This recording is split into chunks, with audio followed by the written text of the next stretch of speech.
Now, Mark, this is our last Straight Talk segment for the year. I'm off on an extended holiday, don't sneer. How's the year been for culture warriors?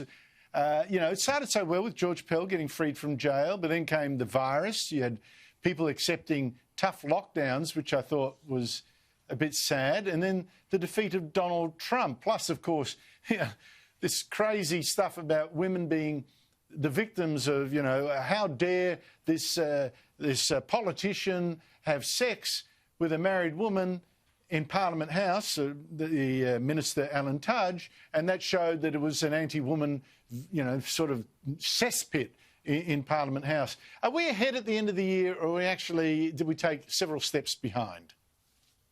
Well, it's been a year like no other, but I think in relation to Trump, as history takes perspective on this, it will be judged that without the Wuhan flu, Trump would have won in an absolute landslide. He had the economy racing ahead. Obviously, it was a tough issue for him, and the Democrats seized upon him and used the whole COVID distancing as a way of creating new mail-in ballot rules that seemingly played a role in Biden's victory. So the broader perspective is that not everyone believes the commercial TV coverage of these things or the ABC. People make up their own mind, and the fact that Trump got more votes this year than Obama in 2008 just shows that in the most difficult of circumstances, there's a raging constituency for people who want to attend to the facts, not engage in political correctness, stand up for national pride, stand up for cultural values that have sustained our civilisation for centuries. So while Trump looks like he's on the rack,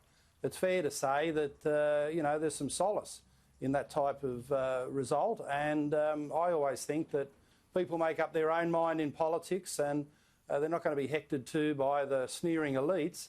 There's always a constituency for the sort of politics we talk about on this show, Andrew, and I think it's going as well as it's ever gone.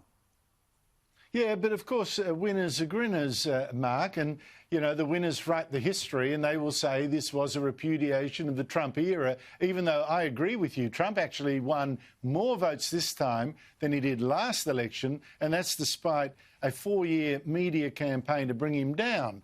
But like I say, winners are grinners. Well, that's true, but history often writes a very different verdict of how people are seen. You can take the case, in the American political history, you can take the case of Richard Nixon, who went out in disgrace with Watergate, but his foreign policy achievements lasted for half a century, really, until China turned bad on us, of course. So a lot of these things need to be seen in the broader perspective. And using the Chinese example, Zhou Enlai was once asked, what do you think of the French Revolution? And he said, it's too early to tell. So perhaps that's the way we need to look at the legacy of the great Donald Trump. Your cultural war highlight of the year? Well, I've got to say, this is probably not one people would expect, but it goes back to my point, not everything is in the political sphere, and a lot of what we talk about in the common sense and mainstream values of people. When the COVID lockdowns came here in New South Wales, all the man-haters, the radical feminists got out there and said, oh, you watch this now, you watch this now. The women are locked in the homes with the men and domestic violence rates will go through the roof. And in fact, no such thing happened in New South Wales. The Boxar report showed that the rates came down. And that was a stunning repudiation based on evidence of those who say every single man could be a wife beater, every single man is a misogynist.